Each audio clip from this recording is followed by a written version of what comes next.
buenos días, bienvenidos sean todos a Despierta con CDN, estimados televidentes que nos sintonizan el día de hoy. Gracias por permitirnos entrar en sus hogares como todas las mañanas y sobre todo poner a disposición de ustedes las noticias actualizadas del lugar y los comentarios, como no, de Catherine Fernández, de Nelson Zulier. Estamos aquí... De Nelson Zuriel. Perdón. Aquí estoy afinando aquí. He de decir que eso pasa porque detrás de cámara eso es lo que dicen. Eso, exacto. Para que estemos claros, Estamos ¿verdad? en un cuento de Camañito.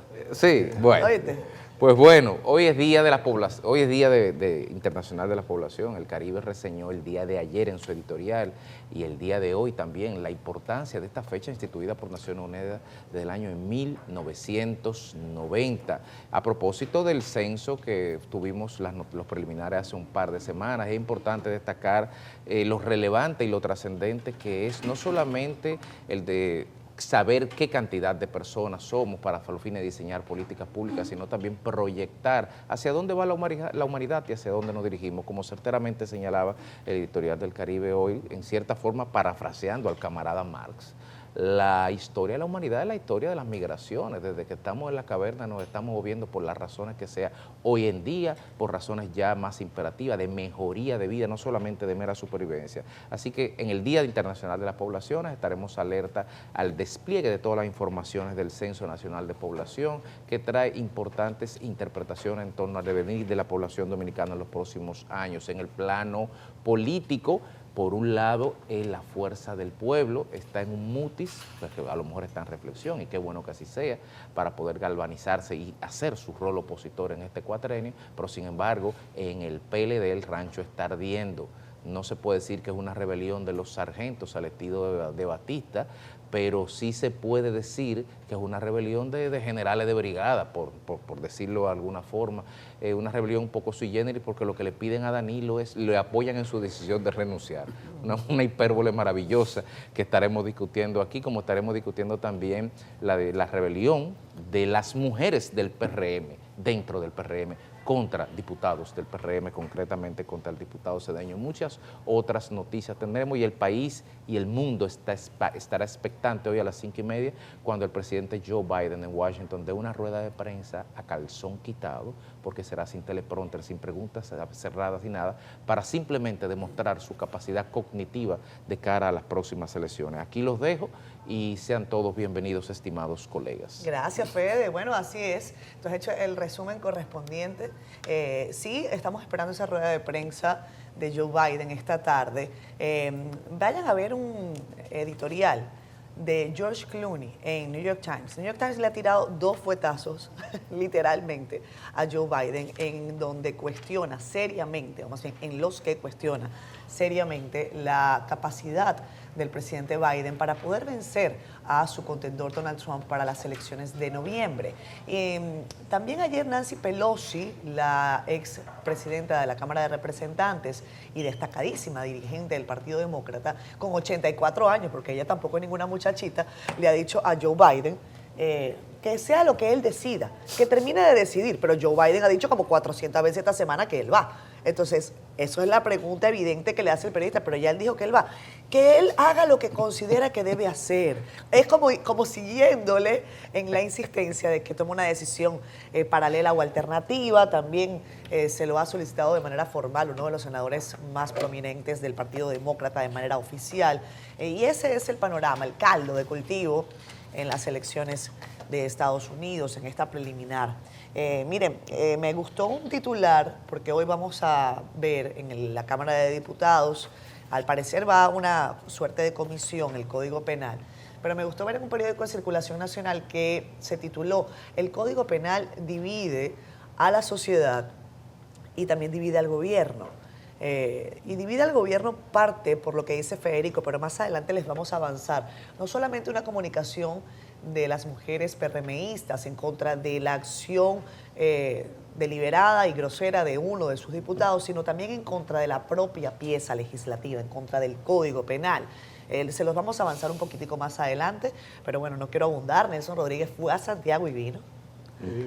Cosa que uno le agradece. Nelson, ¿cómo te fue? ¿Llegaste contento? Manejando, porque en helicóptero es fácil. Muy bien, lloviendo todo el camino, qué tortuoso. Ay, no. y difícil, pero bien para mis amigos de Santiago, mis amigos del Homs. Almorcé en uno de los restaurantes del Marriott, del Home, del hotel. Ya. Tiene varios restaurantes. Qué bien. Por lo menos a nivel del menú pasaron la nota. Ya hablaremos de eso más adelante. Señores, ustedes han abordado los temas fundamentales. Eso de George Clooney fue que hace 3 semanas Biden hizo un encuentro con personalidades en Hollywood. Acuérdense que él no fue a la Cumbre de la Paz que se celebró. ¿La de Abinader? Suiza. Abinader, porque él dijo que tenía, y él estaba cerquitica ahí en Italia, porque tenía que ir ahí. Entonces lo que dice él, que es el mismo Biden, en ese encuentro con actrices, con actores, que él vio en el debate. O sea, que lo que estaba diciendo que estaba disparatando ahí. Atención a lo del PLD. No sé si está por ahí, pero Federico, ya yo veo con mal agüero lo del PLD. Ahí va a haber vencidos y derrotados. Y masacrados. Y masacrados. Ahí ya se nucleó un grupo de gente. No sé por qué le entraron a Danilo. Eso fue un error de ese grupo. Ahorita están las facciones ahí. Además dicen que hay que llevar a los medios de comunicación, a las redes sociales, ese debate, que eso es democracia. Eso es un error. Domingo Contreras, Melanio, es un error. Bichara. Por ahí ya está casado el pleito. El pleito está casado. Lo del Colegio de Abogados, el TC le dio un fundazo al Tribunal Superior Electoral. Le dieron una clasecita. Se dice que le enmienda la plana, una clasecita. Al TC. Ese reglamento, ese artículo que ustedes le aplicaron al Colegio de Abogados, ustedes no tienen atribuciones para eso. Recuérdense que dijo el Tribunal Superior Electoral que ellos tenían competencia para inmiscuirse en las elecciones de los gremios. Dicen, no, usted no está. Ellos están metidos en el Club Los Prados aquí también, una cosa. Le dieron un fundazo. La gente dice, un golpe al PRM, bueno, al PRM y al sector de Hipólito. Lean bien, fue al sector de Hipólito que le dieron ese vejigazo y ahí en agricultura. Pero manos a la obra, que hay muchas almas que salvar. Hoy jueves 11. Estoy bien hoy, ¿verdad? Hoy es jueves 11. Ayer en Santiago estaban apoyando porque yo me equivoqué con la fecha, con 2 días. Me dijeron, debiste retirarte. No, porque Biden se equivoca con 4 años. Él confunde el 24 con el 20 y sigue. Pero si hay que tener el temple, hay que retirarse cuando uno comete esos errores. Ay, no, Nelson. Pero fue ustedes que no quisieron. No, imposible. Eso podía Pero ser si no hacemos la prueba del espejo.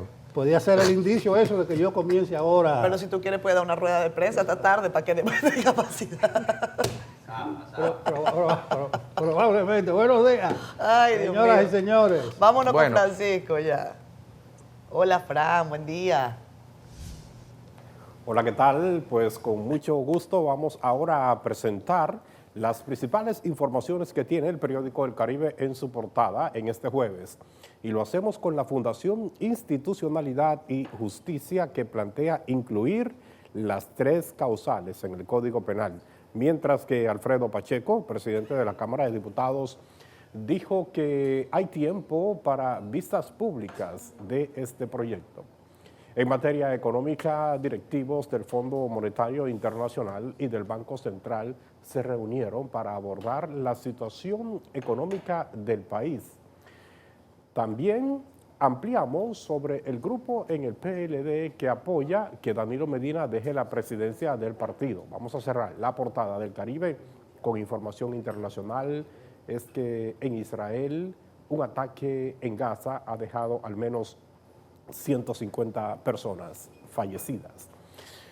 Ahora presentamos la contraportada del Caribe con informaciones del mundo de los deportes y traemos a la mascota del Mundial de Fútbol Femenino Sub-17. Taní llegó ayer a Santiago, donde fue presentada por todo lo alto ante personalidades de la ciudad de los 30 Caballeros. Les invitamos esta mañana que accedan a nuestro portal digital www.cdn.com.do.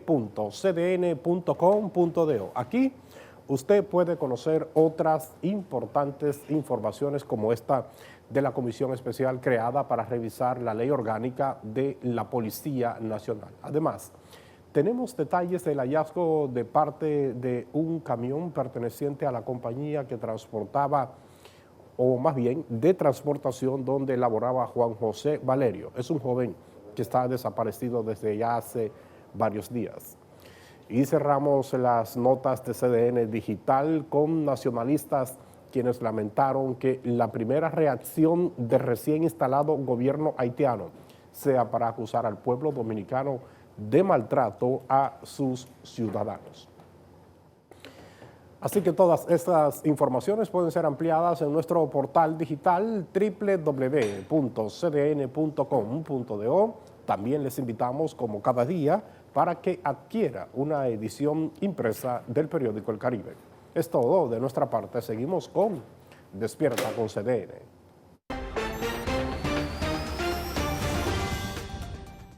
Bueno, ayer mucha lluvia, le decía, aunque no torrencial, sí se mantuvo lloviendo prácticamente todo el día de ayer. Eso por la incidencia, recuérdense que hablamos de una vaguada combinada con una onda tropical que se mantendrá incidiendo en el día de hoy jueves. Esa vaguada, junto a la onda tropical que está acercándose al este de la isla, inducirán a incrementos nubosos desde horas matutinas hasta entrada a la noche, seguidos de aguaceros moderados a fuertes localmente, tormentas eléctricas y ráfagas de viento hacia varias provincias del país, especialmente la Altagracia, San Juan, El Ceibo, Atomayor, Samaná, Monteplata, Sánchez, Ramírez, Duarte, Monseñor Noel, La Vega, Dajabón, Santiago, San Pedro de Macorís, Elías Piña y el Gran Santo Domingo. Bueno, son casi todas las provincias que están ahí. Mañana viernes, atención a la gente que planifica su fin de semana desde temprano. Se prevé una disminución de las precipitaciones sobre nuestra área luego del paso de la onda tropical y al ingreso de una masa de aire de menor humedad y con partículas del polvo del Sahara. Sin embargo, los efectos locales de calentamiento diurno y orográfico provocarán chubascos dispersos y tronadas aisladas, eso es mañana viernes, en horas de la tarde, hacia el noreste, la cordillera central y la llanura oriental, tales como Monteplata, el Gran Santo Domingo, Sánchez Ramírez, Duarte, La Vega, San Juan, El Ceibo y Elías Piña. Ya lo saben, hoy se mantiene la incidencia de la vaguada y mañana se prevé una disminución de las precipitaciones, pero en horas de la tarde se podrán producir chubascos dispersos y tronadas aisladas hacia varias regiones del país. Hasta aquí el informe del tiempo. Con Nelson Suriel. A cargo de mí. A cargo de Nelson Suriel. A cargo de mí. Viste, es que Federico al principio te presenta como Nelson Suriel porque el sí. relajo Yo es no había así. bebido café en ese momento. Entonces, ya, esa es mi excusa. Tú sabes que lo ponen en el guión, que Nelson Suriel, mire. ¿Lo ponen en el guión, Nelson Suriel? Sí. No te puedo creer. Sí, Señores, Jim no admite competencia. Hoy es el día del meteorólogo, pero en México. En México. Oye, flaco, se han perdido todos los valores. ¿Ah? Miren, vamos a arrancar con el Facebook Live. Aquí está conectada mucha gente. Nos encanta que sea así. Felicita Frías. Hola, Felicita. Buenos días para ti, para toda tu familia. Gracias por estar con nosotros. También está Dionisio Paulus. Buenos días, equipo mañanero. Salud con café. Alejandro Ramírez, buenos días, mi equipo favorito. Y dice, yo creo que como trabajan los diputados y senadores, el Código Penal se quedará otra vez de cámara en cámara. Un abrazo desde Suiza. Gracias, Alejandro, por tu comentario. Jocelyn Martínez, gracias por las bendiciones, amiga. También comenta Manuel Martínez, hace un llamado de atención a las autoridades de Yamasá.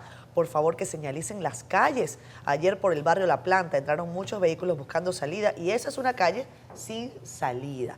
Gracias, señor Manuel, por esta denuncia. Ya lo saben las autoridades de Yamasá. Pedro Celestino Rodríguez desde Mao. Hola, Pedro. Buenos días para ti. Daneris Luciano. Bendiciones para todos. Gracias, amiga. Delcia Abreu Durán está en España, específicamente en Lleida. No conozco ese... Lleida, sí. Lleida, no conozco esa población, pero nada, saludos para ti, querida Daisy, un abrazo. Creo que es Zaragoza es. Ah, ¿Zaragoza? Creo que. Andy Heredia nos manda buenos días, mi gente. Lluvias ciclónicas ayer en Asua, bastante abundantes, parecido a un fenómeno atmosférico. No, fenómeno atmosférico es. Lo que pasa es que, bueno, la envergadura varía, pero gracias, Andy, por darnos el detalle e infórmanos también, por favor, si hubo algún tipo de daño. Entendemos que también nuestro reportero en la zona, creo que es Marcos Lorenzo, que está en Asua, nos avisaría cualquier cosita, pero vale la pena tener también tu comentario. Oscar Mejía, buenos días, jóvenes. Señores, el agua ahí, por favor. Oscar, dinos la dirección. Yo no sé cuántos días tiene Oscar Mejía diciéndonos que está una tubería rota. Dice que llueve de la tierra para afuera. una tubería de varias semanas. Oscar, por favor, mándanos un mensaje. Gente de producción, colóquenle aquí abajo el número de teléfono para que nos mande fotografía, video y por lo menos mandar al equipo de producción para allá, para que puedan hacer un reporte. Dalvi Rodríguez, desde Dajabón, también está con nosotros. Oscar, por cierto, Oscar Mejía, y cuando tú llamas a la CAS, ¿qué te dicen? O sea, dinos por favor también si has podido hacer esa gestión. Esperanza Ruiz, buenos días. También Josefina Taveras. Y hay un incendio, así es, en la avenida Monumental, cerca de la autopista Duarte, al lado del residencial Nuevas Terrazas, cercano a la autopista Duarte. Estamos enviando a nuestro equipo, Raiza Álvarez está en minutos allá. Miren las imágenes que nos han hecho llegar desde temprano. Es una columna de humo importante la que estamos viendo allí.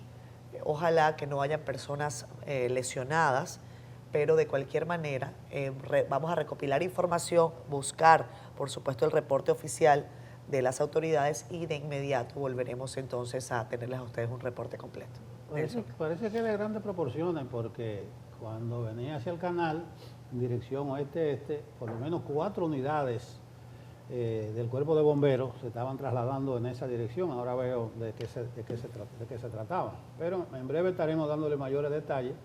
Avenida Monumental, al lado del residencial Nuevas Terrazas. La Monumental es la que da al cementerio Cristo Redentor, ahí en la pista. Vamos, estaremos informando, pero ya están advertidos principalmente los que transitan por esos lugares. Bueno, creo que es tiempo de que nos vayamos a una pausa, compañeros. Son las 7:16 de la mañana. Venimos en breve. Esto es Despierta con CDN.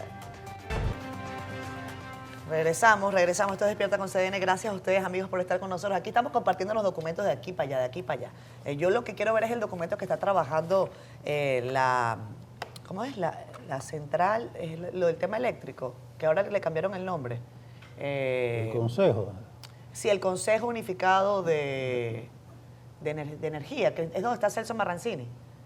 Sí, donde están las sedes. Exacto, pero ahorita olvidé el nombre. Pero que lo que quiero ver es el documento que están trabajando, porque ya avanzaron, que se van a quedar las distribuidoras en manos del Estado, pero que la administración va a pasar a ser privada. Van a licitar la administración. Exacto, eso...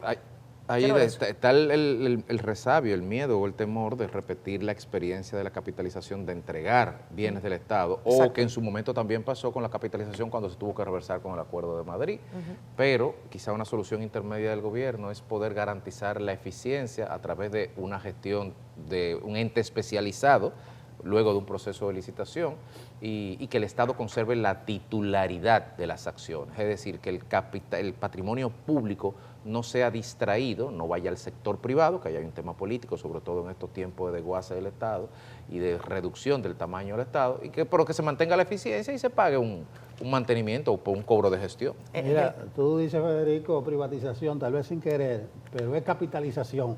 Pero realmente eso se convirtió en una privatización.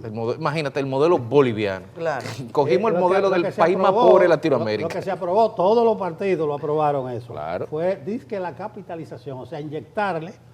La que era ineficiente, el que invirtió, eso lo quitan del medio. Claro. Y aquella que eran en pie. Fasaco no sobrevivió al proceso. No, muchísimo de corde. Yo no sé si la industria de la aguja. No, esa está ahí. Esa está ahí. Yo estaba gestionando las relaciones públicas, una amiga mía, para la industria de la aguja, y eso me ofendió. Industria nacional de la aguja. ¿Se te ofendió? Sí, la uva No, esa es la INAUBA. INAUBA. Nadie le gusta ahí, pero él lo que acordaron fue la capitalización, o sea, como inyectarle capitales, se convirtió en una privatización. Aquella que eran más rentables, eso se quedaron en manos del sector privado. Ahora, ¿cómo se va a dar este proceso de que la administración esté en manos privadas, pero que el Estado, cuando haya ganancia, el Estado vaya a buscar ahí? Es una solución intermedia interesante, Nelson, porque permite... Habrá que discutirla. Lo importante es la elaboración de los términos de referencia y el proceso de licitación, y que realmente quien gane tenga las competencias y pueda, pues a cambio de una contraprestación económica, administrar un negocio. Eso pasa mucho. Lo primero es que esa vaca muerta, en el caso de la sede, nadie la va a querer administrar. ¿De este? No, porque el que administra cobra como quiera. Bueno, lo que yo creo es, pues si no va a seguir siendo deficitaria y va a tener que seguir recibiendo asistencia, subsidio. Probablemente esa licitación contemple sanear Claro. referido a indicadores de Claro, desempeño. Claro. Sí, pero ¿por qué nadie se va a meter en una Nadie cosa? se va a meter en un negocio que le dé En millones de pérdidas. En un barril Claro. sin fondo que este gobierno le encontró en 20 y pico, 27, 28, y la tienen más de 40. Más de 40% de pérdida. Esa ha sido la matica de la ineficiencia Exacto. gubernamental, ¿no? La sede, la minería, por ese lado, y que me acusa Antonio Almonte. No, pero es cierto. Me refería era al Consejo Unificado de Empresas Distribuidoras. Bueno, CUET, ahí el metieron llamado a CUET. Celso Marrancini, Exacto. un hombre del sector privado, a poner orden. Exacto. Entonces, Todavía no ha tenido chance de que salgan los primeros decretos. No, los lo- decretos lo- son el ejecutivo, pero uno le llama decreto a las medidas que se emiten, pero ahí hay que tirar los otros decretos, Celso. lo que dice Celso Marrancini en esta entrevista que concedió ayer es que estos 2 primeros años son de organizar la distribuidora y que después nosotros vamos a llamar una licitación de operación y mantenimiento. Dice, las distribuidoras siguen siendo 100% propiedad del gobierno y esa compañía, esa empresa que gane la licitación, como decíamos acá y que decía Federico, tiene la responsabilidad de cumplir con una serie de indicadores, bajar, entre otras cosas, las pérdidas de este. Es una de las principales apuestas, bajar las pérdidas de este al menos 4 puntos porcentuales este año, que de sur baje 2 puntos y que de norte baje 3 puntos en el tema de las pérdidas. Quizás sea bueno tener pronto acá en el programa al señor Celso Marrancini, quien además es amigo de esta casa. Eso lo dijo ayer, ¿verdad? Sí. Justo ayer en la mañana también el ministro de Energía y Minas, Antonio Almonte, en un programa de televisión señalaba, entre otras cosas, que sin embargo, en cuanto a ciertamente la ineficiencia de la distribuidora con sus pérdidas contribuye a generar un impacto financiero negativo. Y estaba hablando como si estuviera en el 2019 sobre el sistema eléctrico y no 47 meses después de su gestión en el Ministerio de Energía y Minas, que bueno, ahí están los hechos. Él está hablando, criticando un sistema del cual es el responsable. Exacto. Uno no sabe, pero por suerte no hay apagones. Miren, Pero yo estaba viendo esa entrevista de Antonio Almonte, él simplifica mucho que los problemas de la sede se deben a la pérdida de energía. Allá hay una deficiencia ya, Sí. o sea, la distribución se pierde. ¿Y a quién que es la compran a quién es el que- responsable de esa responsable? pérdida de Por lo energía? que te estoy diciendo, él está hablando no sé a quién, y a que compran a un precio superior al que venden. ¿Eso es El gestión? negocio del capaperro. Eso es gestión, entonces. No, si tú sabes que estás perdiendo, ¿cómo tú esa energía puedes evitar que se siga perdiendo? ¿Y cómo tú vas a estar comprando a un precio superior al que vende? negocio Capaperro. Ahí tiene mucho que ver el Estado asistencialista. Recuerden que los suicidios ahí eso pasan de 60.000 millones. Exacto. Entonces se dan Son el lujo de huecos sin fondo. comprar más caro con lo que vende y la diferencia la pone el contribuyente. El gobierno cree que él, el gobierno, hicimos esto para que los precios no varíen. Sí, pero nosotros, los bolsillos Son los nuestros. dineritos del Ajá. contribuyente, pero simplifica mucho algebraicamente Antonio Almonte. Tú dices, por eso es lo muy evidente, eso pudo haberse resuelto. Claro. Y él está ahí desde el 20. Bueno, pues es un tema de eficiencia. Además, este gobierno, lo hemos dicho acá, no ha comprado ni un solo medidor. Entonces, eso también genera un gravísimo problema. Y yo creo que el presidente, además de la República, lo reconoció en la última rueda de prensa esta, la semanal, porque un periodista se lo dijo, y le dijo, mire, presidente, o sea, este es el gran talón de Aquiles del gobierno.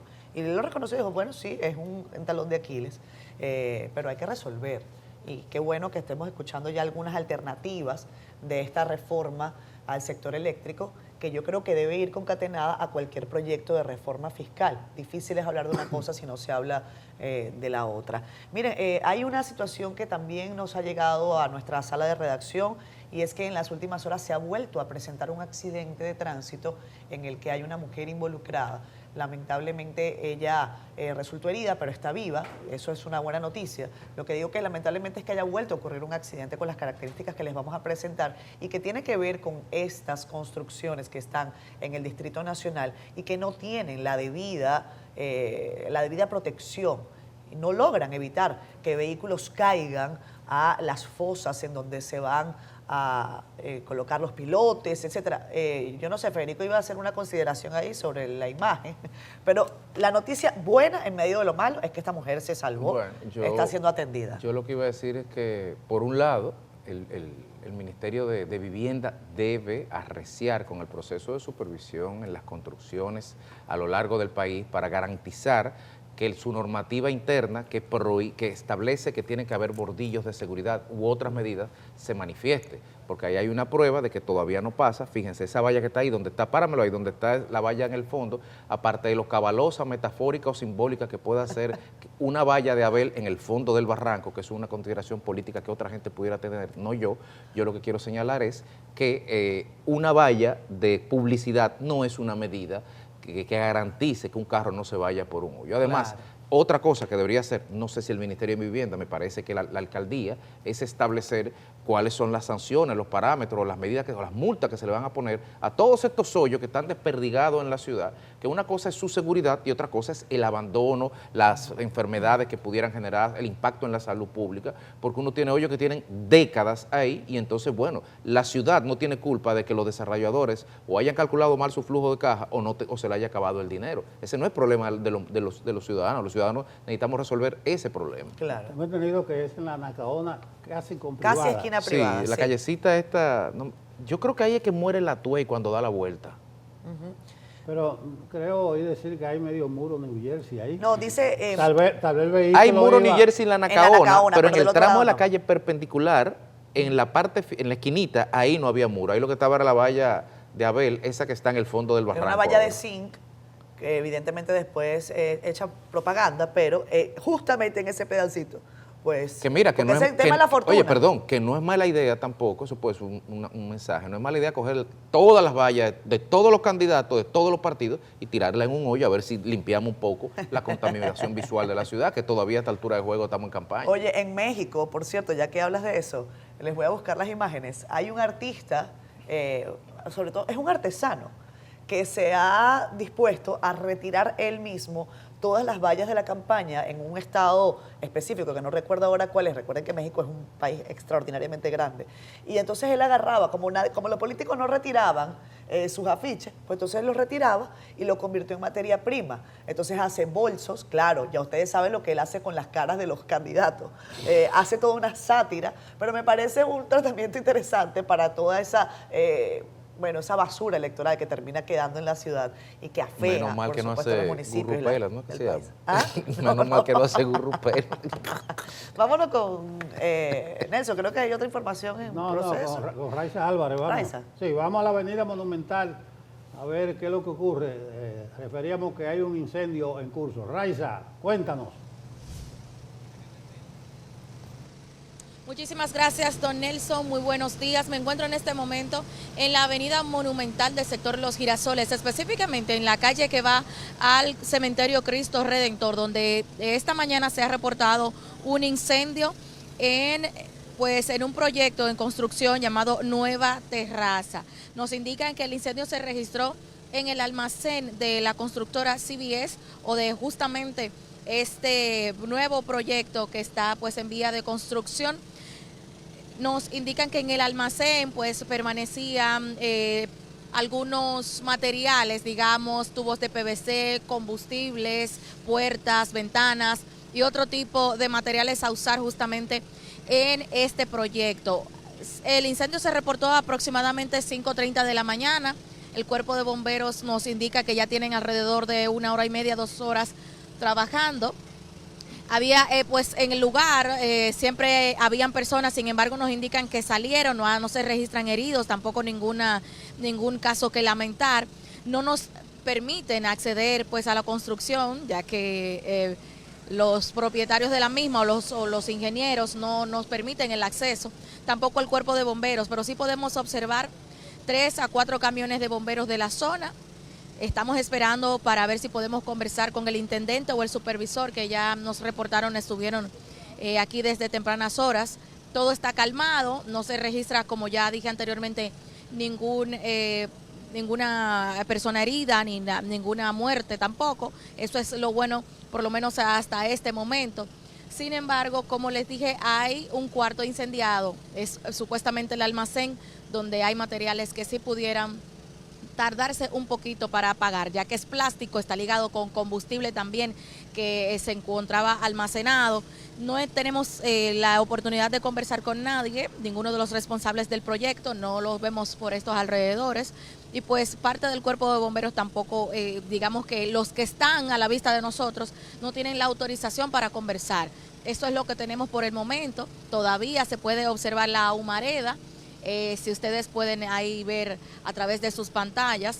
Y bueno, esa es la situación que se vive en este momento. La calle digamos que el tránsito sigue funcionando a normalidad. Recordamos, es la calle que va al cementerio Cristo Redentor acá en Los Girasoles, avenida Monumental.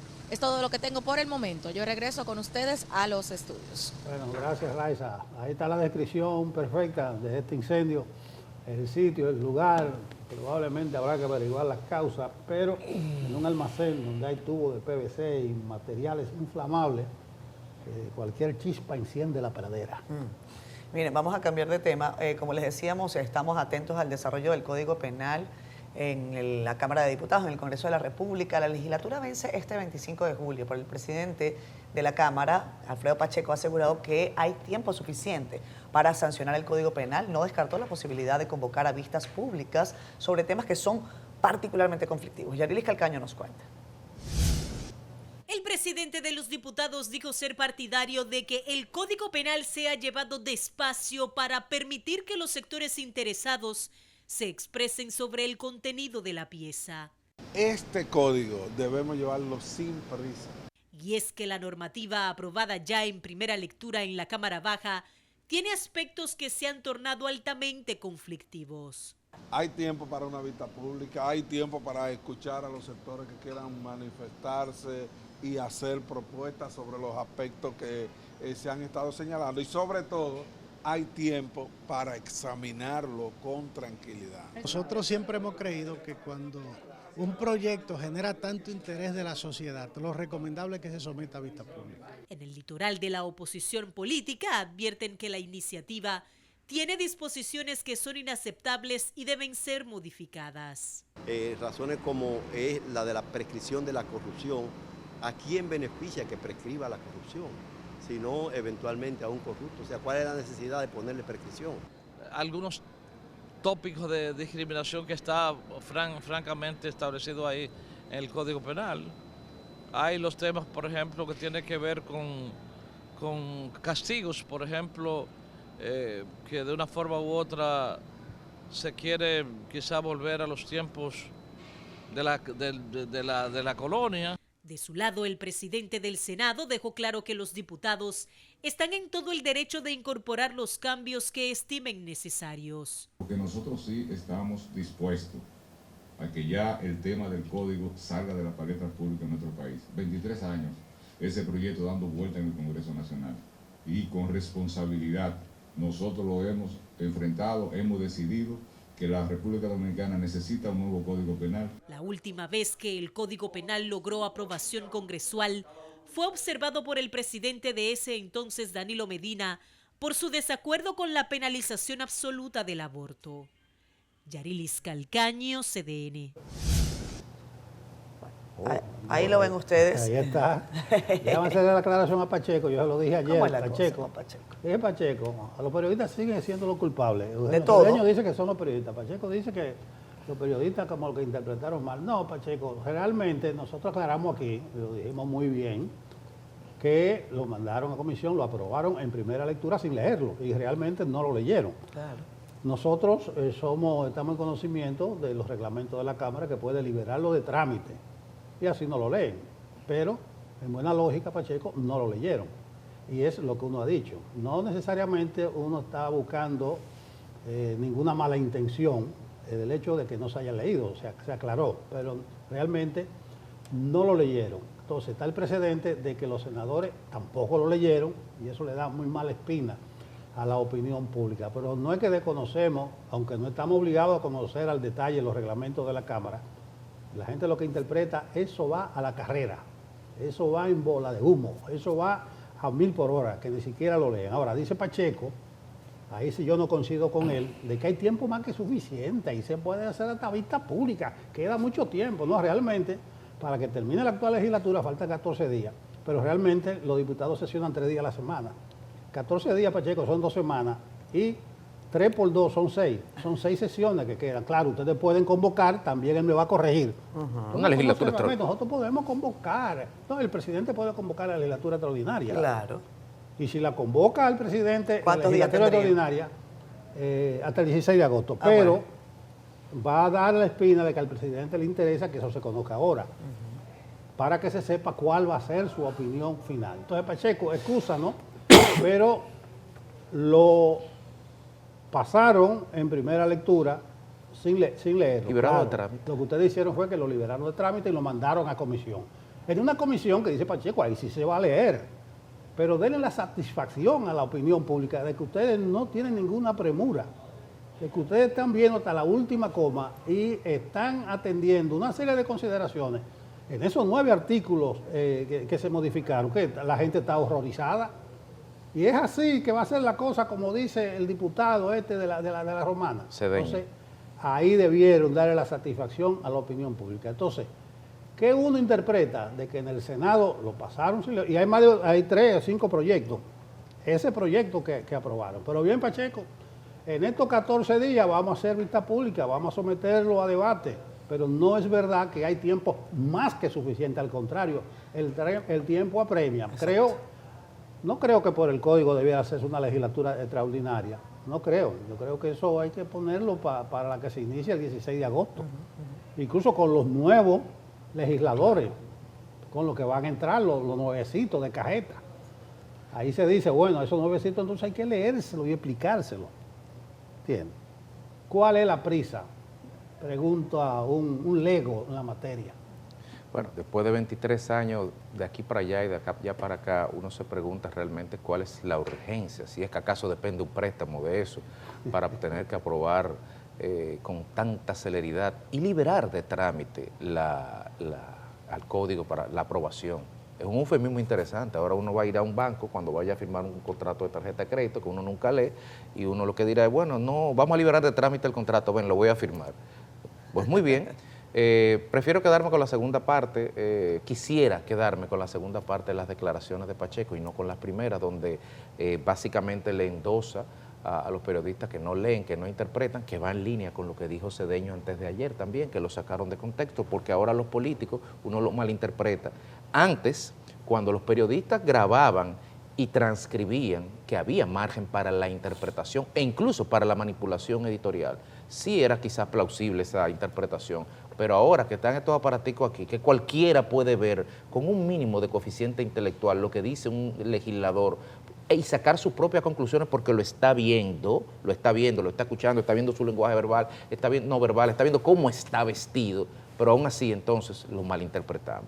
Pero qué bueno que va a haber tiempo para discutirlo hoy y qué bueno que hoy, como presumiblemente todos pensamos ayer que pasaría, aparentemente hoy no lo van a aprobar, hoy no lo van a liberar de lectura y de trámite, perdón, y hoy se van a sentar a leerlo artículo por artículo y yo creo que la sociedad se merece que al término de un proceso tan tortuoso, tan atropellado y tan dilatado de conocimiento de un código que se ha hecho viejo en este proceso él mismo, que nos replanteemos, porque como decía Nelson, son 9, 10 artículos, no más de ahí. Entonces vamos a sentarnos a discutir y vamos a ver con profundidad y escuchando a los sectores que han sufrido, porque aquí en este país hay huérfanos todos los días, que hay feminicidios todos los días, que hay familias destruidas todos los días, y nadie está pensando en el post de un evento que pudiera disuadir la comisión del mismo, un código penal actualizado. Ojalá los diputados tomen la palabra al presidente Alfredo Pacheco, se sienten con mesura a escuchar a todos los sectores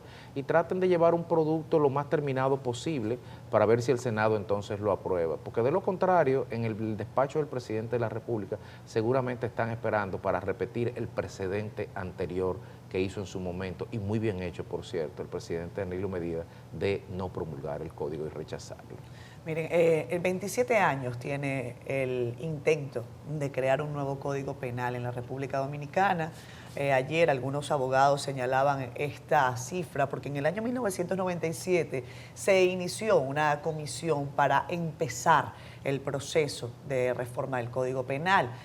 Ha pasado por todos los congresos, ha pasado por los congresos del PLD, por los congresos del PRD, ahora por los congresos del PRM, y al parecer la pieza no solamente no termina de convencer a la sociedad, sino que deja un gran sinsabor.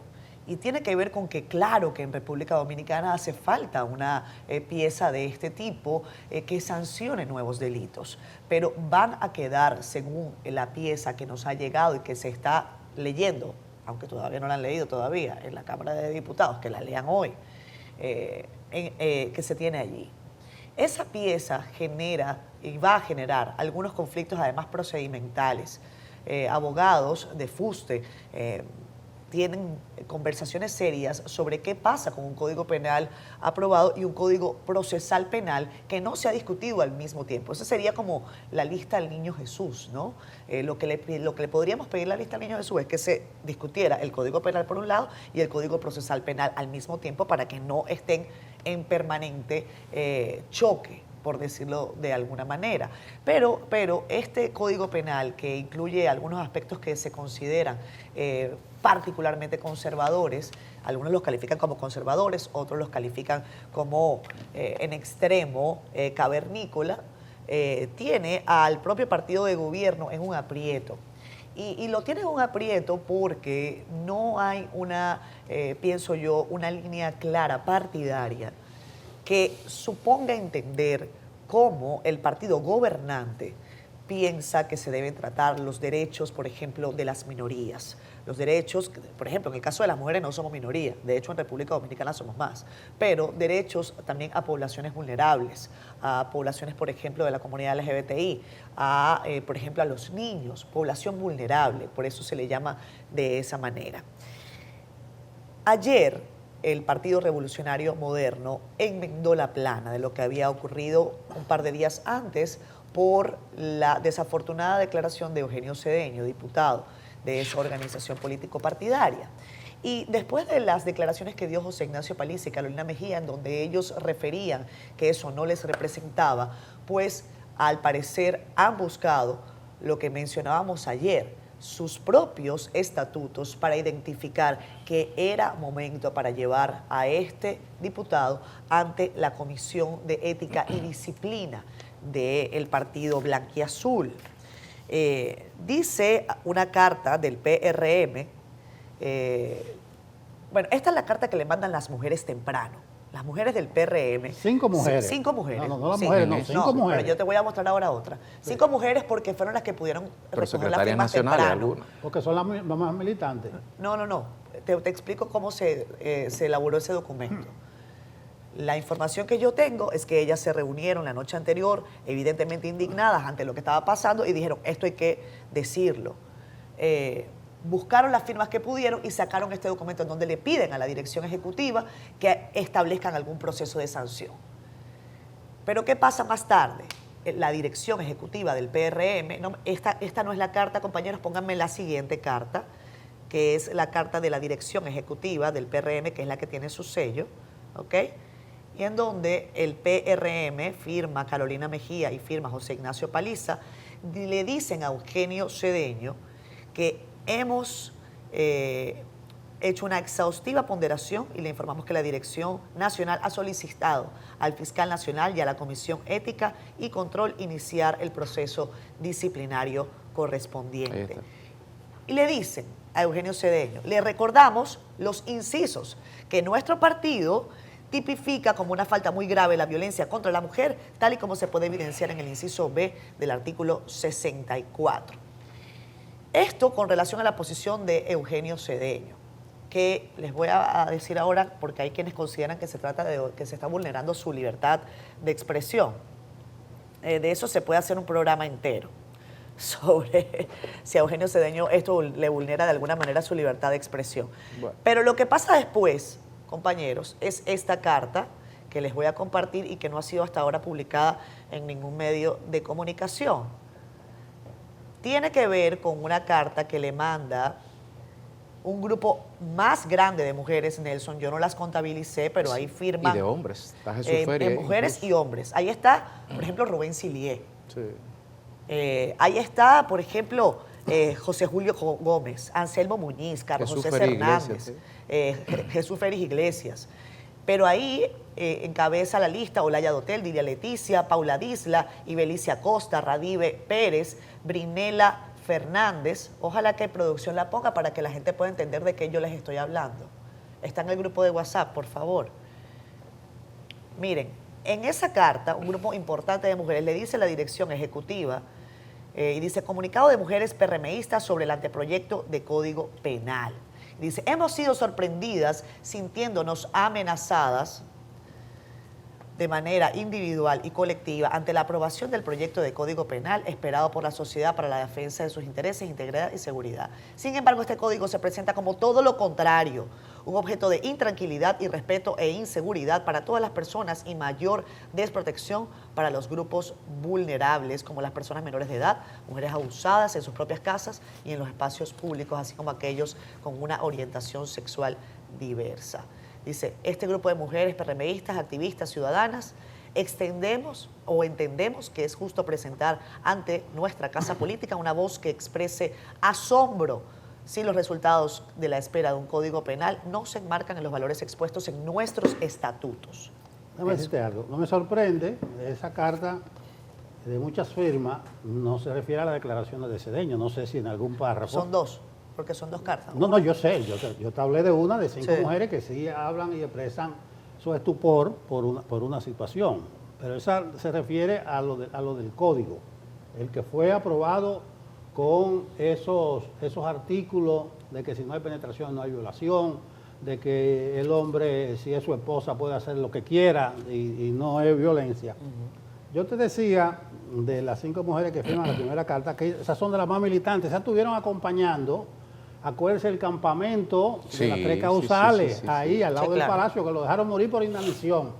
El gobierno dejó, le mandaba hasta los comedores económicos, pero se cansaron y tuvieron que levantar el campamento.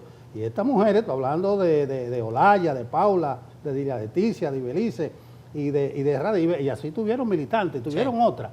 Pero las mujeres, principalmente las que son funcionarias, que hacen pronunciamiento, no han estado militando con esto.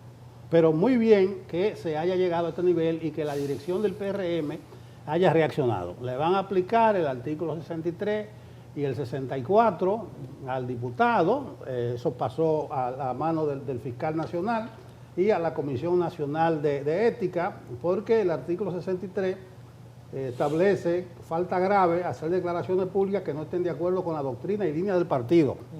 Y la doctrina y línea del partido que ellos apoyan las causales.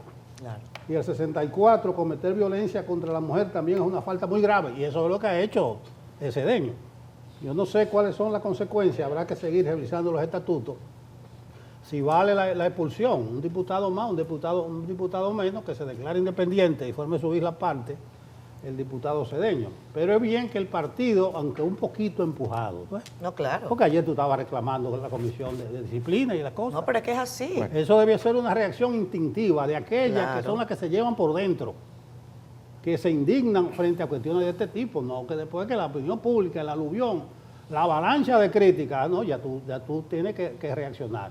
Pero ahí está instalado el tema en sus distintas vertientes. Este es el partidario, el otro es el legislativo, probablemente hoy la comisión, pero la comisión no sesiona en pública. Acuérdate que hemos tenido ese problema con la Comisión de Interior y Policía. Ustedes recuerdan con el director de la policía que lo estaban convocando y no fue. A los periodistas lo sacaban. No sé si los reglamentos dicen que son privadas o que pueden estar presentes. Y ojalá que hoy, entonces, Pacheco, en aras de más transparencia y claridad, los periodistas estén presentes en lo que haga la comisión. Claro. Y en lo que dice de cada quien, que lo de cada quien, la posición que sostenga, que la haga. Pero bien, se avanza a empujones, pero se está planteando a un nivel que hace mejor la discusión. Bueno, la realidad es que tanto diputado al Congreso, el diputado Cedeño puede fijar la posición que entienda, dentro o fuera del hemiciclo, porque es un ciudadano. Cada quien tiene derecho a decidir qué decir e incluso a dónde vivir. Si quiere vivir en la Edad Media lo puede hacer, no pasa nada. Ahora, la pregunta es si el PRM, a quien se le ha acusado a veces de tocar una cosa con guitarra y otra cosa con violín en materia de ejecución pública y de gestión del Estado, eso es algo que dicen, presunciones, pero los hechos, la pregunta es si también en su concepción doctrinaria se tocará con guitarra y se tocará con violín. Si lo que se dice en los estatutos es simplemente algo que está impreso en un papel bombente o es el espíritu de cuerpo que dimana y de todo lo que es la concepción de su fundador, sobre todo el doctor José Francisco Peña Gómez y de todas las damas que han estado ahí luchando, porque si ha habido un partido abanderado de la defensa de la igualdad de la mujer y a ultranza, la 2497, sin ir más lejos, hechura de doña Milagro Ortiz Bosch, ha sido el Partido Revolucionario Dominicano y luego PRM. PRM se encuentra en una encrucijada, puede hacerse el indiferente, puede echarle agua, puede diluirlo, el problema lo tiene adentro. Porque aquí, y esta es la mayor muestra, aquí no hay oposición. Aquí nadie, ni los otros partidos no han cogido esto como estandarte para posicionar un tema y enrostrarle al PRM sus contradicciones y su disonancia cognitiva a nivel estatutario. No, ellos están en otra cosa. Pero las mujeres del PRM sí están en lo que tienen que estar. Y aparentemente la dirección del PRM también está en lo que tiene que estar. Entonces la pregunta es si el PRM pensaría en utilizar este pequeño ejemplo para enviar un mensaje y lavar un poco la cara ante la sociedad. Que lo puede hacer y en términos electorales y políticos no le cuesta mucho. Un diputado más, como dice Nelson, un diputado menos, da igual. Quedan 4 años por delante. No va a haber rebelión de diputados. Nadie se va a alzar en contra del gobierno de Luis Abinader si Luis Abinader decide purgar al partido de personas que abiertamente no solamente demuestran lo que son, sino que lo reiteran hasta con altanería, que está en su derecho de ser altanero, pero la sociedad también está en el derecho de sentirse agredida frente a un diputado, que fue lo que votó este esperpento, que van a conocer hoy, a lo mejor con trámite liberado también de nuevo, que cree que la mujer es una extensión material de lo que uno tiene en una cartera o un título de propiedad, porque eso es cosificar a la mujer. Y yo creo que en el 2023, en el Caribe, tenemos que pensar más adelante. Si estuviéramos en Afganistán con los talibanes, el diputado cedeño estaría navegando en sus aguas, pero aquí no. Aquí de verdad que vamos muy por delante. A ver el PRM cómo saldrá de esto. No, y hay normas internacionales que establecen, amigos, que la libertad de expresión, para los que hablan de esto, también tiene algunos principios que la rigen. Un derecho no puede chocar con otro. Aquí estamos hablando de un discurso de incitación directa, no solamente a tratos vejatorios, a discriminación, a afectación de grupos y personas vulnerables. Eso es algo que vale la pena que el Partido Revolucionario Moderno revise, que establezca quizás de manera puntual y específica en sus principios fundamentales. Cuando yo pienso que está más que claro cuando ellos en su preámbulo dicen que ellos son un partido en donde respetan la dignidad humana. Esta es la carta de la que les hablaba, pero bueno, ya no tiene mucho sentido que sigamos abordando sobre ese particular. Vamos a hablar de lo que pasó en el Partido de la Liberación Dominicana. Este es otro tema ante el declive del PLD en los pasados comicios.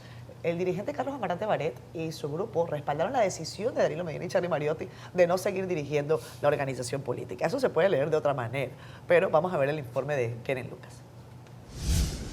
Al reconocer que el Partido de la Liberación Dominicana ha caído en picada desde las elecciones del 2016, Carlos Amarante Barret, así como otros miembros del comité político, destacaron la necesidad de que la organización política pase por un proceso de renovación que conecte con la sociedad. Consideramos que nuestro partido aún está a tiempo de dar un giro de 180 grados y convertirse de nuevo en una opción de poder en los comicios electorales por venir. Para ello, se requiere que sus dirigentes estén plenamente conscientes del estado de gravedad que vive la organización. Asimismo, apoyan que Danilo Medina haya tomado la decisión de no continuar en la presidencia del PLD, ni Charly Mariotti en la Secretaría General. Apoyar la decisión del presidente y líder del PLD, Danilo Medina, de no seguir al frente de la organización como su presidente.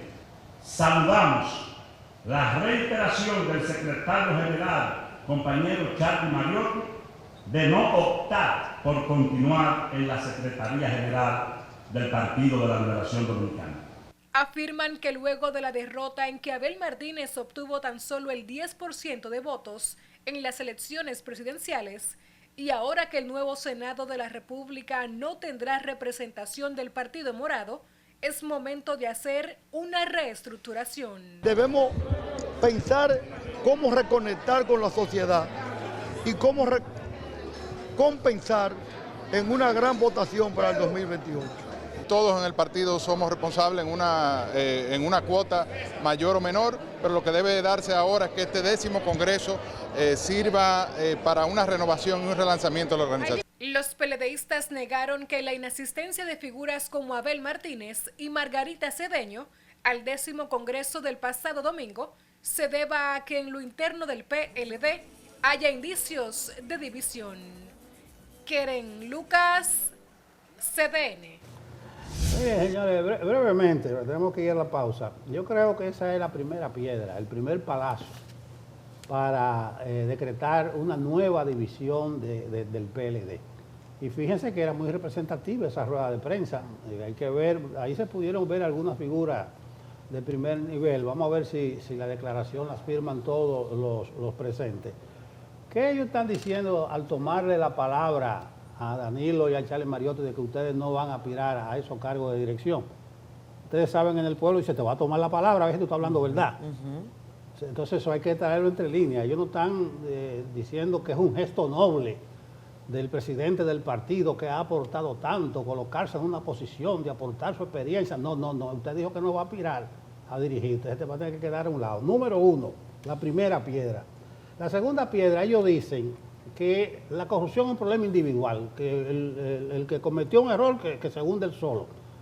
Una de las bases de esa rueda de prensa es apartarse ellos de los acusados de corrupción, individualizando la corrupción. Eso no tiene nada que ver, digo yo, con los temas candentes de actualidad, que la corrupción es individual, el que se vaya a ahogar, que se ahogue solo. El que no supo nadar y guardar la ropa, que se ahogue. Número 2. Número 3. Ellos dicen que van a llevar esta discusión pública, que ellos no violan nada, que eso es un signo de transparencia, que estos son tiempos de redes sociales, de internet, que lo que hay que hacer es una discusión pública. Ese es el primer camino para crear facciones, no tendencias, facciones agrupadas en una posición, porque las tendencias tienen cierta basamenta ideológica política. Entonces lo que están diciendo, vamos a discutir a calzón quitado ante el país.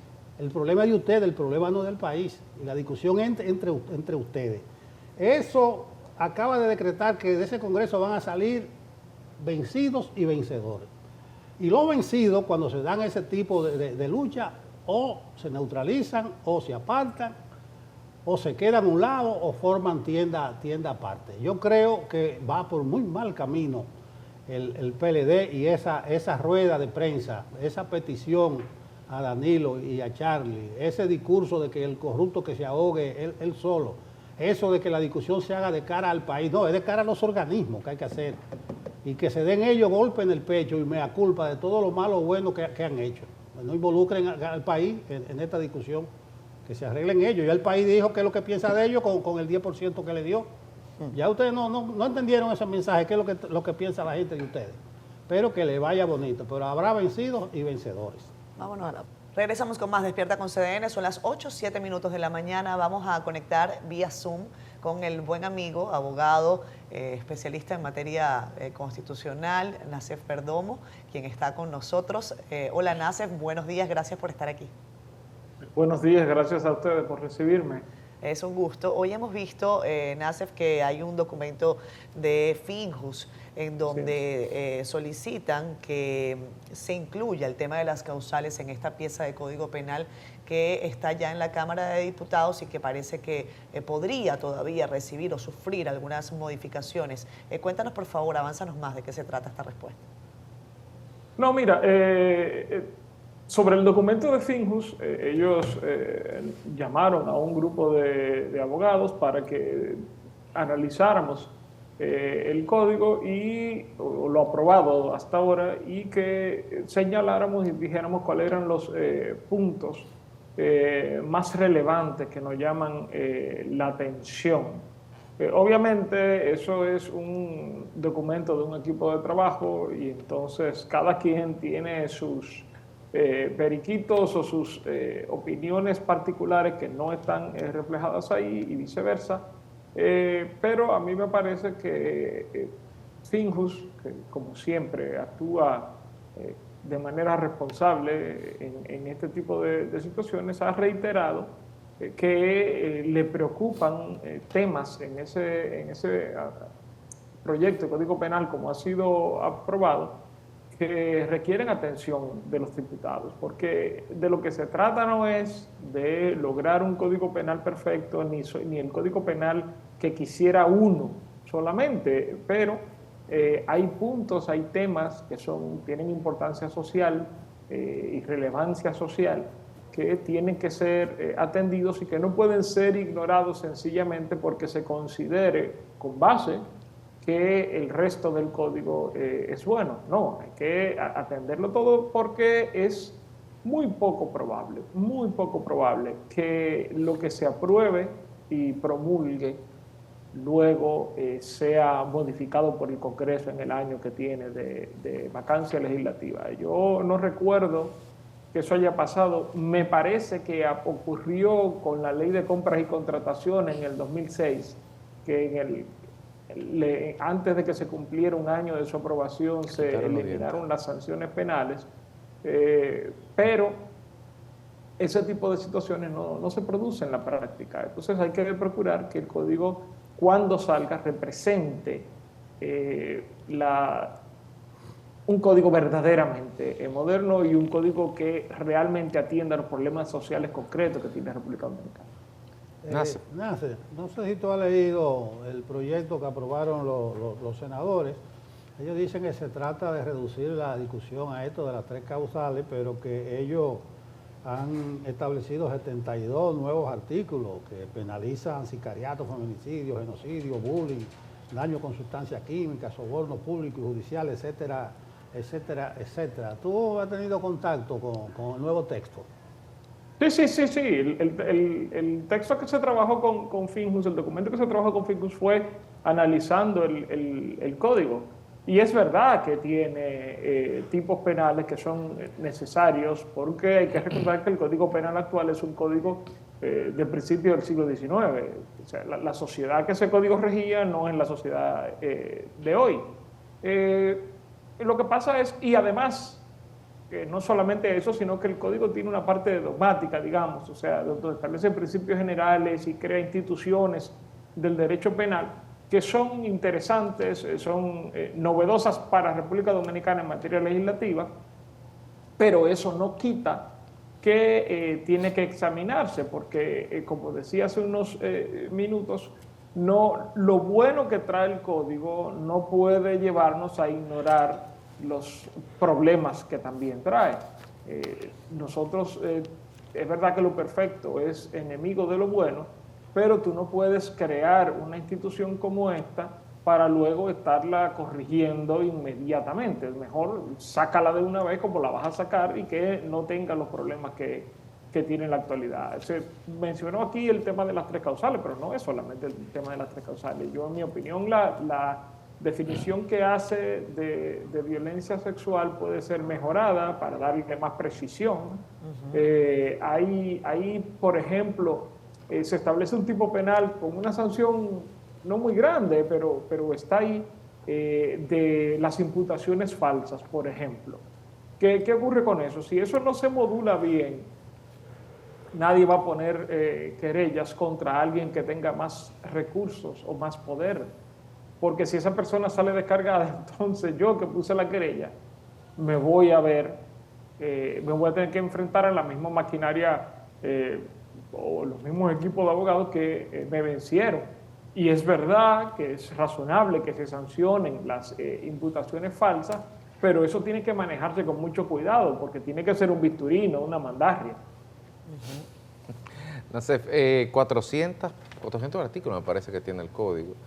Se ha hecho un análisis desde el punto de vista con un enfoque de derechos, de cuáles realmente son los puntos a mejorar y cuáles son los puntos ya de esta nueva versión que pueden, digamos, pasar el filtro o el sedazo social para un poco tener una discusión a nivel de sociedad, si es que se tiene, como dijo el presidente de la Cámara de Diputados ayer, Alfredo Pacheco, de que hay tiempo para discutir con todos los sectores. ¿Están claros de cuáles son los mínimos que se tienen que modificar? Bueno, eso siempre va a ser distinto, depende a quién tú se lo preguntes. Yo lo que te digo es que un código penal, una norma tan importante que se apruebe como si fuera caña para el ingenio, difícilmente alcance legitimidad social, por una cosa muy sencilla.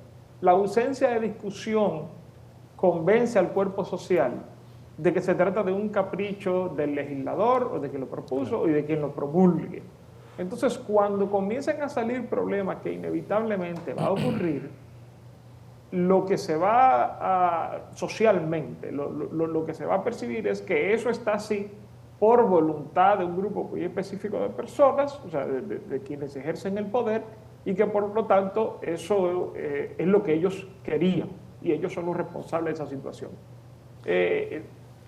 Los abogados sabemos que no basta para el cumplimiento de las normas, y no solamente los abogados, eso lo vemos todos los días, no basta para que las normas sean efectivas, que hayan sido aprobadas de acuerdo al procedimiento constitucional previsto.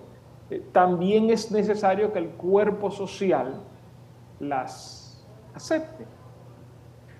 Y lo peligroso de esto es precisamente que se está aprobando en unas condiciones y de una manera que dificultan esa aceptación social.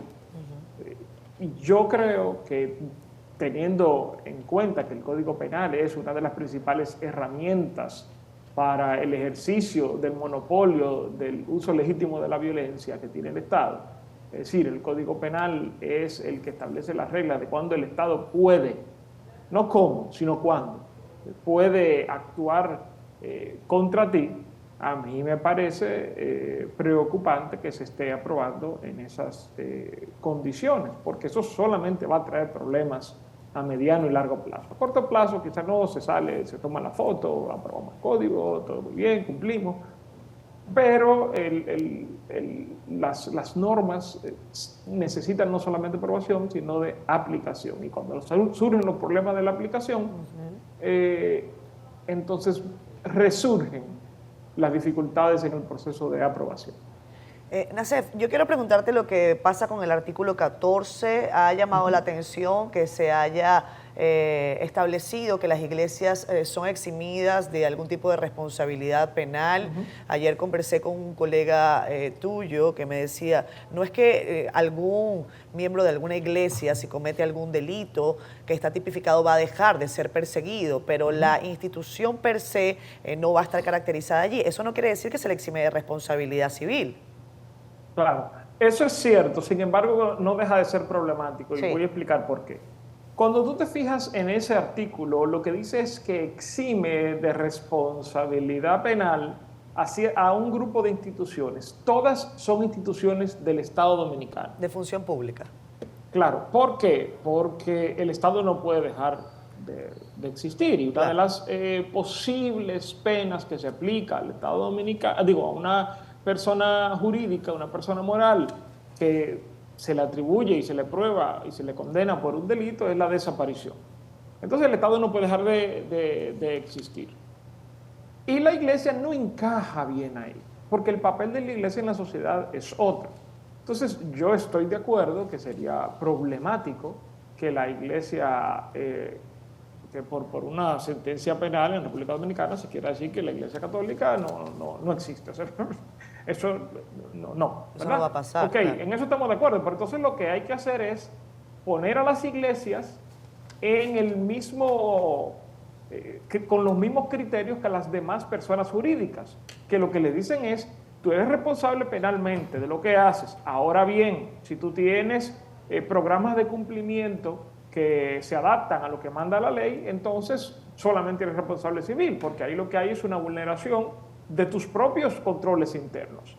Claro. Y es que hay instituciones que tienen que ver con el ejercicio del derecho a la libertad de culto, como es cualquier iglesia, entonces se le proteja de su desaparición. Ahora bien, como está ahora, por ejemplo, hay un problema que no pasa el filtro del artículo 39 de la Constitución, que es el que prohíbe los privilegios, por dos motivos. Porque siendo una persona jurídica no estatal, se le está dando la protección de persona jurídica estatal. Entonces eso no puede ser. Eso es lo primero. Lo segundo es, cuando dice iglesia, se refiere solamente a las iglesias que son denominaciones cristianas de cualquier tipo, o incluye sinagogas, mezquitas, templos hindúes, o sea, ¿qué es la iglesia? Exacto, pues yo puedo poner una iglesia mañana en mi casa. ¿A qué nos estamos refiriendo? Claro. Hay que recordar que en República Dominicana, como por mor y virtud del artículo 39 de la Constitución, todos tenemos que jugar con las mismas reglas. Y entonces eso quiere decir que todas las instituciones que son instrumentos del ejercicio del derecho a la libertad de culto tienen que ser tratadas de la misma forma. Y no es el caso. Pero, como quiera, yo pienso que las iglesias, como cualquier otra institución, como los colegios profesionales, digamos, el colegio de abogados, y todo esto, es importante que se atenga a las mismas reglas de juego que los demás. Además, y perdóname, hay un tema que sí es discutible con ese régimen, al ponerle en el régimen estatal, y es que en los lugares donde la Iglesia Católica, por ejemplo, ha sido condenada por el tema de los abusos sexuales de menores, no ha sido por el abuso sexual que ha sido condenada, sino por el encubrimiento. Correcto. Entonces, el encubrimiento no es algo que hace una persona en particular, sino que lo hace una persona usando los recursos de la institución, la autoridad que le brinda su lugar en la institución, las reglas de la institución, el prestigio de la institución. Entonces, es complicado y por eso es que ha sido condenado en otros lugares. Ahora bien, bastaría con que la iglesia o cualquier iglesia demuestre, como cualquier persona jurídica, no estoy diciendo que es una responsabilidad exclusiva de las instituciones religiosas, sino que como cualquier persona jurídica que demuestre que tiene los controles internos y que cualquier cosa que se haya hecho ha sido en violación a sus reglas. Claro. Bien. Que no es muy difícil, poco en términos reales. Bueno, cuando se habla de la persona y de la institución, aquí tuvo un fiscal, cuando estaba en su en el caso de Brecha, apellido Silva, que decía, no hay derecho penal de la persona, hay derecho penal de los hechos a juzgar. Sí, y el caso de Brecht lo tumbaron en Brasil precisamente porque fue una persecución a personas y no a hechos. Algo muy extendido en ese tipo de materia. Pero bueno. Sí, más o menos ese era el concepto de corrupto favorito de antemano. Pero tú eres constitucionalista, te ciñe al texto que estamos discutiendo, pero en el punto que se ha dado esta discusión, y tú hablabas de la legitimidad que cuestionada, que va a salir en lo que salga de ahí si sigue este derrotero. Dice el presidente de la Cámara que hay tiempo más que suficiente, aunque le quedan 14 días a la legislatura y 6 sesiones ordinarias. ¿Qué tú crees que se debe hacer? ¿Un alto en el camino? Sí, yo creo que debe hacerse un alto en el camino. El que espera lo mucho, espera lo poco. Yo pienso que, aunque entiendo perfectamente el deseo de muchos colegas y de muchas personas de que tengamos un código penal moderno y que además que ven virtudes en este proyecto, que yo también las veo, pero yo creo que por algo de la sabiduría popular dice, vísteme despacio que tengo prisa. Hacemos poca cosa aprobando el código sabiendo que inmediatamente lo vamos a tener que modificar o con esa pretensión. Mira, una de las razones por las cuales se quiere modificar el código penal, una razón muy válida además, es que como sus disposiciones no están adaptadas a la realidad de hoy, cuando se aplican tiene que ser a través de interpretaciones, digamos, extensiones del texto, y eso es complicado en materia penal porque en materia penal está prohibida la analogía. Pero entonces ocurre que vamos a aprobar un código que para algunas cosas va a tener el mismo problema. Y con la diferencia de que el código que tenemos en la actualidad tiene décadas de jurisprudencia y práctica para tapar esos valles. Este va a tener los valles sin esas décadas y todo ese cuerpo de pensamiento que lo ha adaptado mal que bien a la realidad. Nacef, lamentablemente tenemos que irnos por un tema de tiempo, pero no quisiera no hacerte la siguiente pregunta y es poniendo un poco la carreta delante de los bueyes. Una vez esté aprobado este código ahora, en 15 días, 6 sesiones, lo que fuere, en términos de su implementación procesal, ¿nos tendremos que ver abocados también entonces a una actualización, reforma del Código Procesal Penal? No, no están atadas. El Código Procesal Penal es un código que se aprobó en República Dominicana en el año 2002.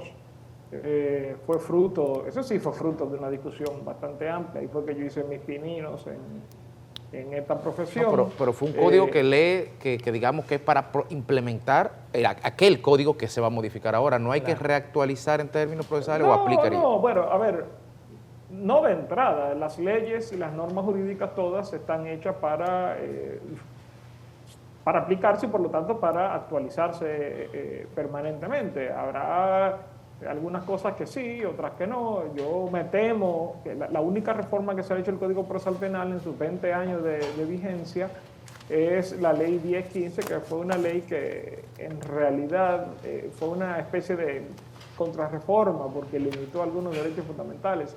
Y como en este país estamos inmersos en un proceso de populismo penal, me temo que pudiera ocurrir que se limiten algunas garantías del Código Procesal Penal. Para desgracia de quienes tienen esos propósitos, la Constitución de 2010 constitucionalizó, valga la redundancia, muchas de las instituciones del Código, entonces se le complica. Pero yo creo que realmente lo que está haciéndose con la reforma del Código Penal es tratando de alcanzar la reforma del Código Procesal Penal que ya se dio.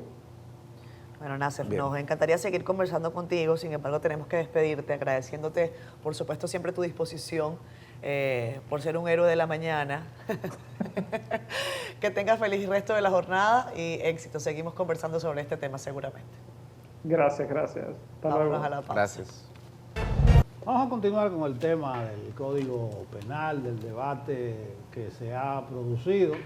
Y tenemos aquí con nosotros una autoridad en la materia. Ella es la doctora Desiree del Rosario Sosa. Ella es coordinadora del estudio de género del Instituto Tecnológico de Santo Domingo, el INTEC. Es una persona muy versada en la materia de la equidad de género, ha sido consultora nacional e internacional.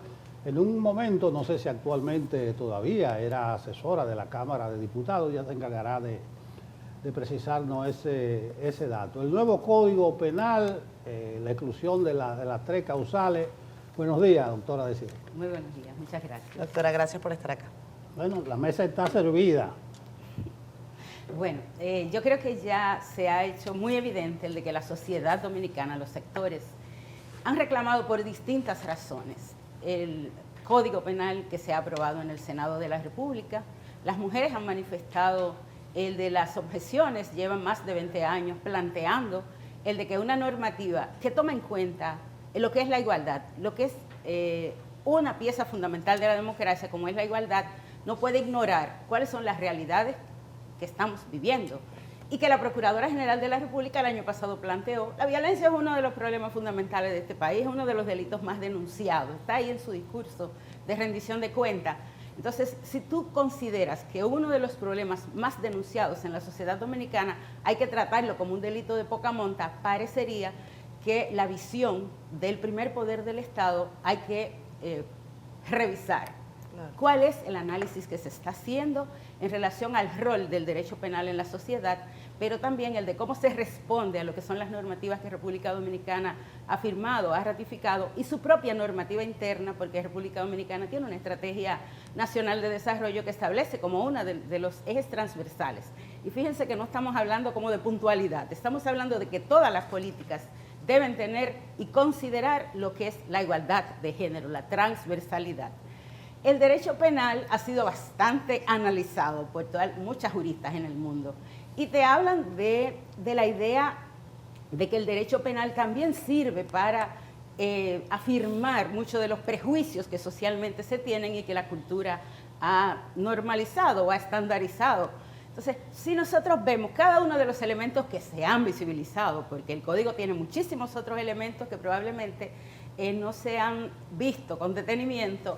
Estamos hablando de la violencia, estamos hablando de la corrupción, estamos hablando del tema de seguir condenando a las mujeres pobres de República Dominicana a morir por un embarazo insalubre, por ejemplo. Cuando la vida de la madre está en peligro, cuáles son, ahí están muchos los estudios, han planteado el de que recurren a prácticas. Hay una de nuestras especialistas egresadas, la doctora Fonder, que habla con mucha frecuencia de no hay posibilidades de tener un feto o un niño, un bebé, si la madre no está protegida. Entonces estamos hablando de la protección de la maternidad, que también en Dominicana se hace tanta sublimación de la maternidad. Sin embargo, en la realidad, cuando la tienes que proteger, la vida de esa madre, no es verdad que se está haciendo. Entonces estamos ante una propuesta de código que si nosotros habláramos como muy común y vulgarmente decíamos, tal vez es mejor quedarse con el de 1884 y no meter estos ruidos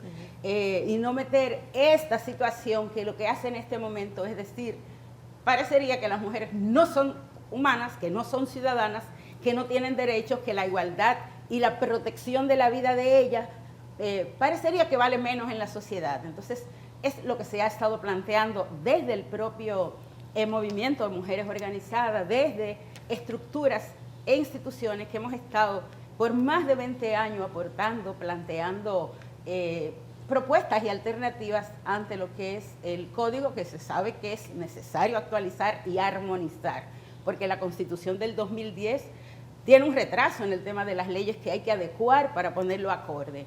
Entonces es una demanda, yo creo, de respeto, de igualdad, de poner en marcha también lo que dice la propia Estrategia Nacional de Desarrollo, lo que dice el Plan Nacional de Igualdad y Equidad de Género, que es la política nacional de igualdad de género en el país, y que la normativa no puede estar de espaldas a ese principio, a ese derecho fundamental que es el de la igualdad de hombres y mujeres. Las tres causales son uno de los elementos y las mujeres lo hemos planteado, o sea, cuando la vida de la madre está en peligro, cuando el feto, el producto tiene una malformación congénita que es incompatible con la vida. Y sabemos que aquí se ha tergiversado bastante, se manipula la información, pero hay una lista establecida de lo que son los organismos técnicos más calificados que tienen que ver con el tema de la preservación de la salud.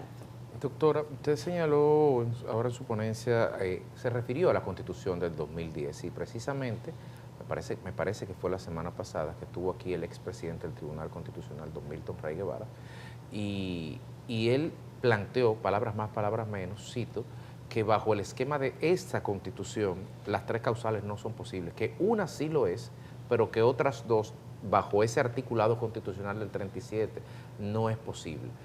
Y no lo dijo desde una perspectiva de ideología, de religión, de principios personales, sino una opinión jurídica de un constitucionalista. En los estudios que ustedes han hecho, en el análisis comparado, en la exégesis que han podido hacer a nivel del centro, ¿es correcto ese planteamiento? ¿Qué alternativas plantean? Bueno, sabemos que los juristas también tienen opiniones, perspectivas, y ahí decía que el derecho, el análisis del derecho desde el enfoque de género te plantea eso. Por ejemplo, Alda Facio te dice, la ley hace el delito, o el de lo que tiene que ver con la normativa también implica el que quienes la aplican o quienes la elaboran tienen sus perspectivas, sus planteamientos que los ponen ahí en el texto de la Constitución. Entonces probablemente el expresidente del Tribunal Constitucional está planteando sus prejuicios y sus planteamientos y sus creencias. Tenemos dos estudios, uno de la Academia de Ciencias, que aquí de hecho lo presentaron en algún momento en el 2019, la Academia de Ciencias hizo un estudio en el que plantea el de que las tres causales son constitucionales. También Cristóbal Rodríguez, que es un constitucionalista dominicano, hizo a principio en el 2018, 2019 también, un documento que está disponible en las redes junto con un proceso que hicimos de Profamilia, el Centro de Estudios de Género y el Núcleo de Apoyo a la Mujer de Santiago.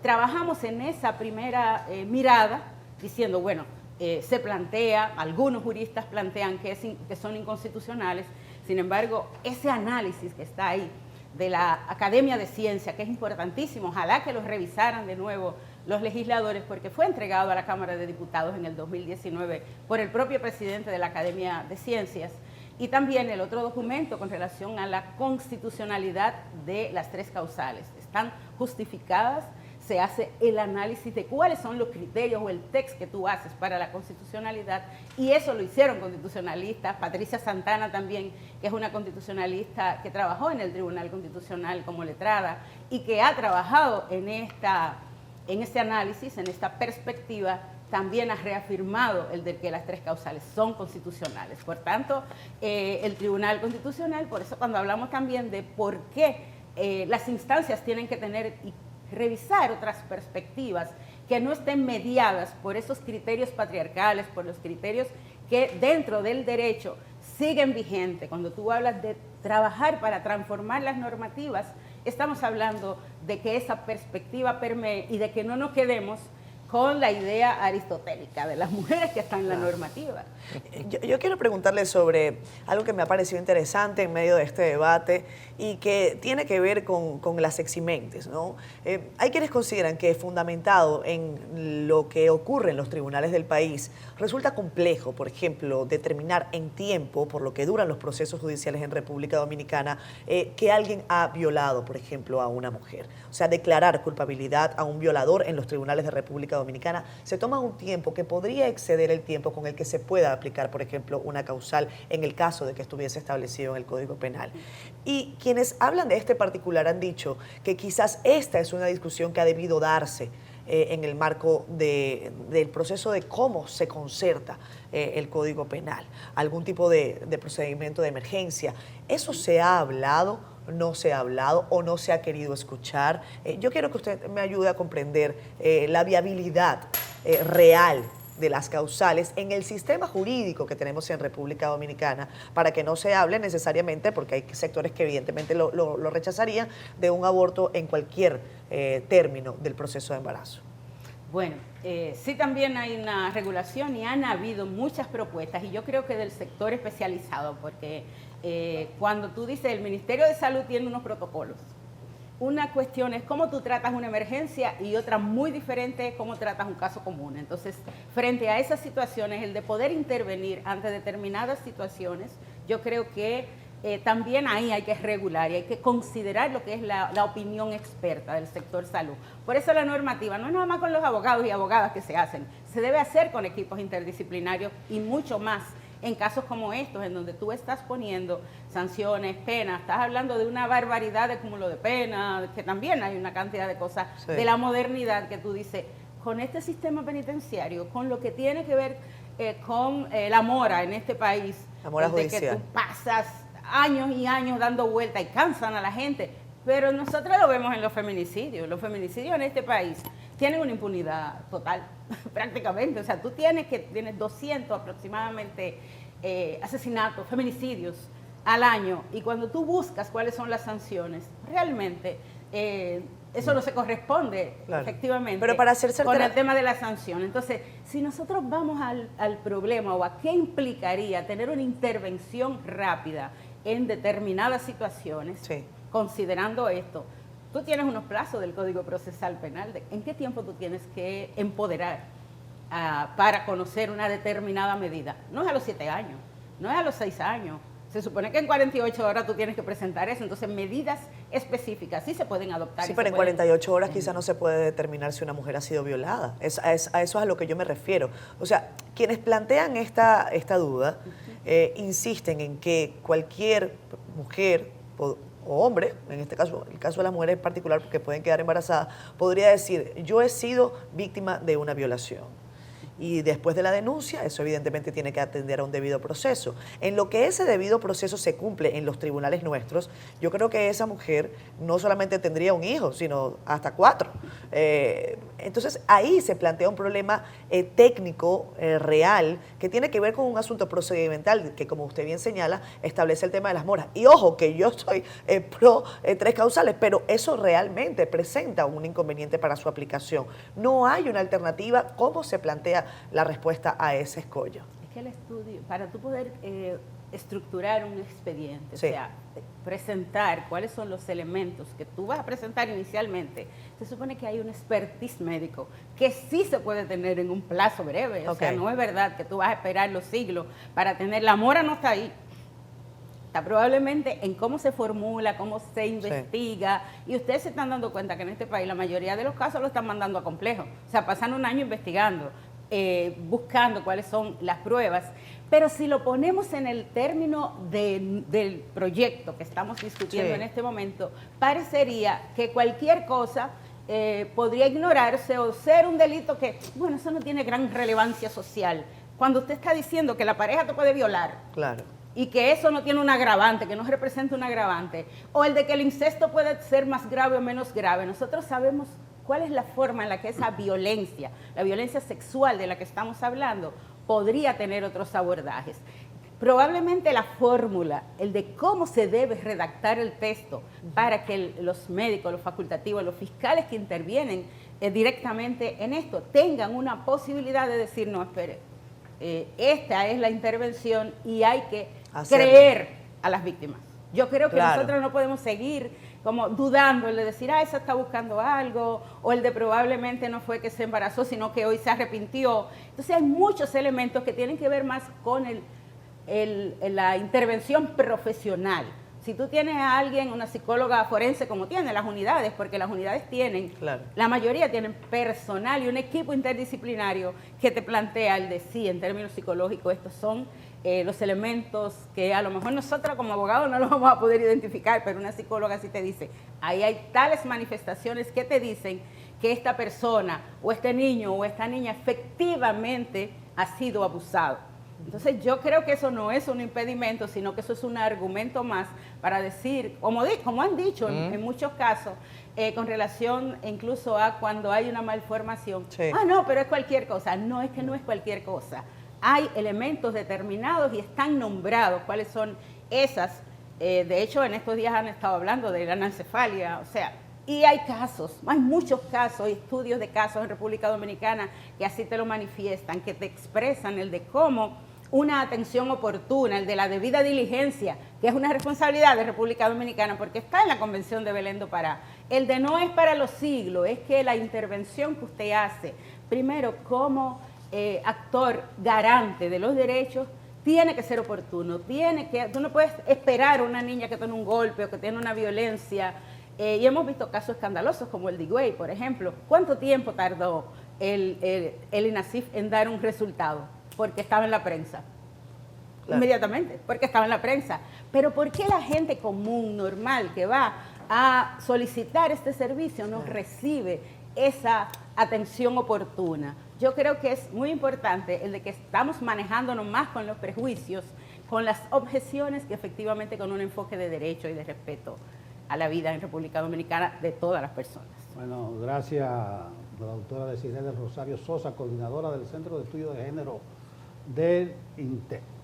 Gracias. Un placer. Muchas gracias.